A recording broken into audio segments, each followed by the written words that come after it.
Соңғы дыбысы? Дауысты, өте жақсы. Ол сенің алдында қандай үй жануары? Бұл не? Жылқыны қалай қояғанда? Бірінші дыбысы? Ж. Дауысты ма, дауыссыз ба? Дауыссыз. Келесі дыбысы қандай? Дауысты ма, дауыссыз ба? Дауысты. Келесі? Ұлы дыбысы да? Дауысты ма, дауыссыз ба? Дауыссыз. Келесі дыбыс? Қ дыбысы да? Дауысты ма? Дауыссыз. Келесі дыбыс бізде соңғы? Да? Дыбысы. Дауысты. Ал жылқының төлі бізде? Құлыншақ. Жақсы. Балалар, тасқынамызды орындап болса, жайлы орнымыздан тұрып, Қандай барам жарайсыңдар. Сендер домбыраны тасырмасын сәтті аяқтарыңдар.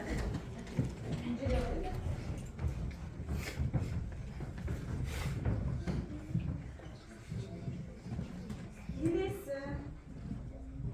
Алиса, кім таңдағысы келеді? Оюды көрсетсінші маған? Кім таңдағысы келеді? Оюды кім көрсете алады? Лиза қандай қойшы? Оюды. Ою сәйкесінде қойшы. Сіз сәйкесінде жарайсың.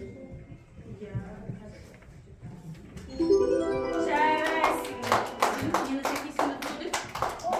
Ою. Жарайсыңдар. Балалар оюдың тапсырмасына біздер дыбыстық жаттығуларды бірінші біздер айтамыз, сіздер қайталайсыңдар, жарай ма?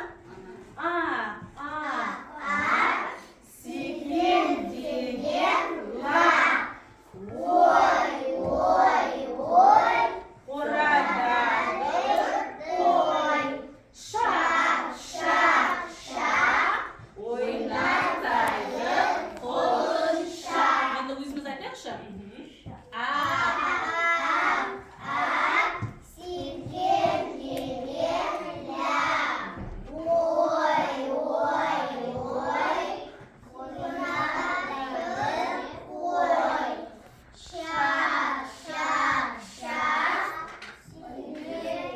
Ойнақтайды құлыншақ. Жақсы балалар. Балалар енді қазір біздер керемет ойнаймыз, иә? Төрт түлікті таны деп аталады. Яғни сіздердің сипап сөзу арқылы сіздер төрт түлікті танисыңдар. Ойын түсінікті ме?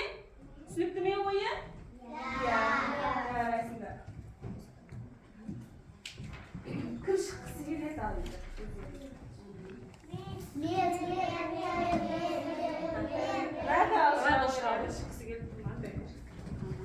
Рада біздің жұмағымыз.